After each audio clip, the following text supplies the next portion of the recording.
Hello friends, मैं advocate Vinod Sharma अपने channel कानून और आम आदमी में आपका एक बार फिर हार्दिक स्वागत करता हूं। दोस्तों, आज की इस वीडियो में हम चर्चा करेंगे आईपीसी यानी इंडियन पीनल कोड की सेक्शन 306 जो अबैटमेंट ऑफ सुसाइड के संबंध में है। दोस्तों, इस सेक्शन पर माननीय Punjab and Haryana high court का एक बहुत ही ताज़ा और महत्वपूर्ण फैसला आया है जो मैं इस वीडियो में आपके साथ डिस्कस करूंगा। तो दोस्तों, वीडियो शुरू करने से पहले हमेशा की तरह मेरी आपसे रिक्वेस्ट कि अगर आप मेरे चैनल पर नए हैं और आपने अभी तक चैनल को सब्सक्राइब नहीं किया है तो प्लीज़ मेरे चैनल को सब्सक्राइब करें। अगर आपको वीडियोज़ अच्छे लगें तो उन्हें लाइक और शेयर करना मत भूलें और बेल आइकॉन का बटन भी ज़रूर प्रेस करें ताकि नए वीडियोस का नोटिफिकेशन आपको उसी वक्त मिलता रहे। तो दोस्तों, बात करते हैं आईपीसी के सेक्शन 306 यानी कि अबैटमेंट ऑफ सुसाइड। दोस्तों, ये बहुत ही कॉमन सेक्शन है क्योंकि जब भी कोई सुसाइड करता है, ख़ास तौर पे देखा जाता है कि वो अपने पीछे एक सुसाइड नोट छोड़ जाता है और उसमें कुछ लोगों के नाम होते हैं जिन्हें वो अपने सुसाइड के लिए जिम्मेवार मानता है, यानी कि अबैटमेंट का चार्ज लगता है उस पर। तो दोस्तों, जब अबैटमेंट का चार्ज लगता है, एफआईआर दर्ज होती है और उसके बाद जो है फिर इन्वेस्टिगेशन शुरू हो जाती है। तो सबसे पहले मैं आपको ये बताऊं कि अबैटमेंट ऑफ सुसाइड यानी कि सेक्शन 306 क्या कहता है। यानी कि abatement of suicide is an offence punishable under this code, यानी कि जो इंडियन पीनल कोड है ये एक ऑफेंस है। और if any person commit suicide, जब कोई व्यक्ति सुसाइड करता है और whoever abets the commission of such suicide, और अगर कोई व्यक्ति उस सुसाइड को अबैट करता है यानी कि सुसाइड करने में मजबूर करता है, shall be punished with imprisonment of either description for a term which may extend to 10 years। अगर वो अबैटमेंट ऑफ सुसाइड का कोई व्यक्ति दोषी पाया जाता है तो उसे 10 साल तक की कारावास यानी कि इम्प्रिजनमेंट हो सकती है and shall also be liable to fine, और उस पर जो है जुर्माना भी हो सकता है। तो दोस्तों, ये बहुत ही महत्वपूर्ण सेक्शन है क्योंकि आजकल अक्सर हम अखबारों में पढ़ते हैं, टेलीविज़न में देखते हैं कि बहुत से लोग सुसाइड कर रहे हैं, अलग अलग कारणों से सुसाइड कर रहा है। कोई फाइनेंशियल डिफ़िकल्टी से सुसाइड कर रहा है, कोई फैमिली डिस्प्यूट से या किसी और वजह से। तो वो कई बार जो है अपने पीछे सुसाइड नोट छोड़ के जाता है और उसमें कुछ लोगों के नाम लिख जाता है कि ये लोग मेरी मौत के जिम्मेवार हैं। तो दोस्तों, अब 306 पे माननीय Punjab and Haryana high court का एक बहुत ही महत्वपूर्ण जजमेंट आया है। माननीय कोर्ट ने कहा है कि mere mention in suicide note not enough to prove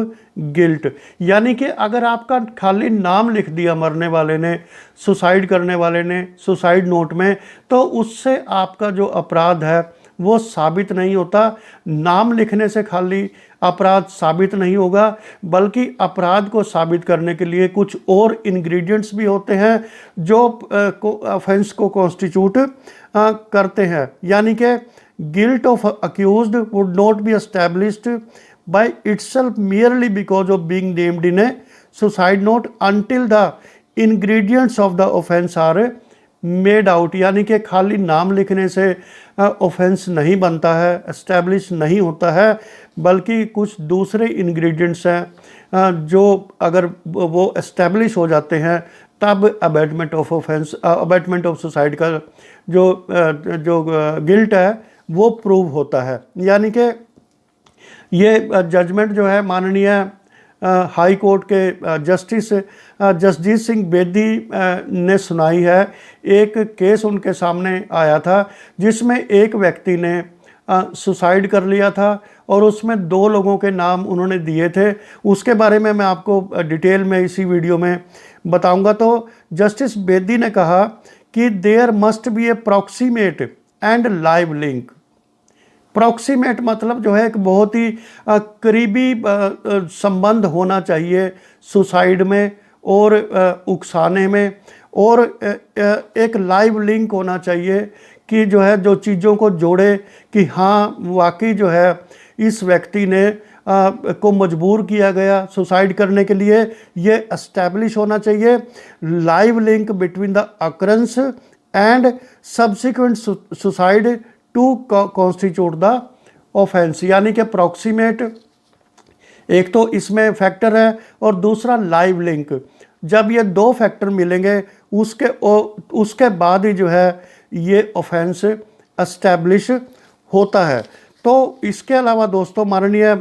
जो हाई कोर्ट ने कहा है कि इंस्टिगेशन और इलीगल ओमिशन और commission at the hands of the accused must be the only factor which subsequently led to the committing of suicide, यानी कि जो इंस्टिगेशन है,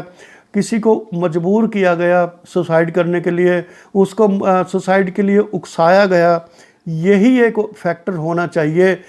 उसमें जो है एस्टैब्लिश होना चाहिए कि इसी उकसावे की वजह से किसी व्यक्ति ने सुसाइड से अपनी जान ली है। और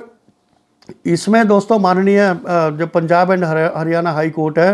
उन्होंने अपनी जजमेंट में लिखा है, जैसे मैं केस की बात कर रहा था आपसे कि एक व्यक्ति ने सुसाइड किया, दो व्यक्तियों के नाम लिखा, तो मैं उसी पर आ रहा हूँ। इसमें जो व्यक्ति था जिसने सुसाइड किया,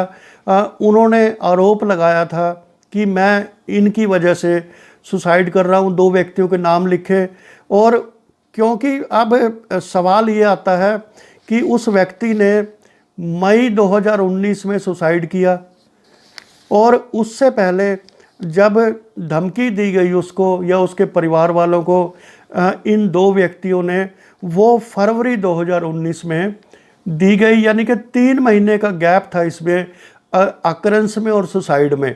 अगर 3 महीने का गैप है, लंबा गैप है, और उसके बाद कोई एविडेंस नहीं है कि सुसाइड से इमीडिएटली पहले कोई ऐसी धमकी दी गई हो या कोई ऐसा संपर्क किया गया हो उससे, या उसकी पिटाई की गई हो, या कोई और उसके साथ जो है कोई डेरोगेटरी शब्दों का इस्तेमाल किया गया हो, अगर ये नहीं है तो ये एक प्रॉक्सीमेट और लाइव लिंक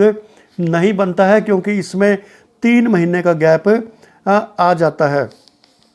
और इसमें दोस्तों क्योंकि there was nothing on record, justice Bedi ने कहा है कि there was nothing on record to establish that the petitioner threatened the deceased और his family in any way during the 3 month intervening period, यानी कि जो पहले धमकी दी थी फरवरी में और जब सुसाइड किया मई में, इन 3 महीनों के बीच में ऐसी कोई भी चीज़ एस्टैब्लिश नहीं होती है जिससे ये लगे कि उसको सुसाइड के लिए इंस्टिगेट किया गया और अबैटमेंट किया गया, जिसकी वजह से उसने सुसाइड किया। और तो माननीय जस्टिस बेदी ने ये जो पिटीशन थी क्वाशिंग ऑफ FIR जो उनके खिलाफ हुई थी अंडर सेक्शन 306, उसको अलाउ किया और FIR क्वाश करने के आदेश दिए। और माननीय जस्टिस ने आगे कहा कि from the allegation and the record it is not established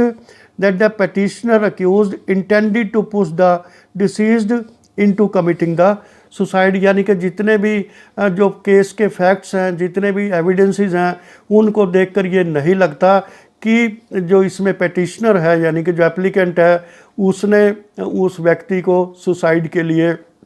मजबूर किया हो, या उस व्यक्ति ने किसी धमकी की वजह से या किसी अन्य जो है इंटिमिडेशन की वजह से सुसाइड किया हो। और एंड में जो है माननीय जस्टिस ने कहा कि the issuance of alleged threats 3 months prior to the suicide without any positive act of instigating would not by itself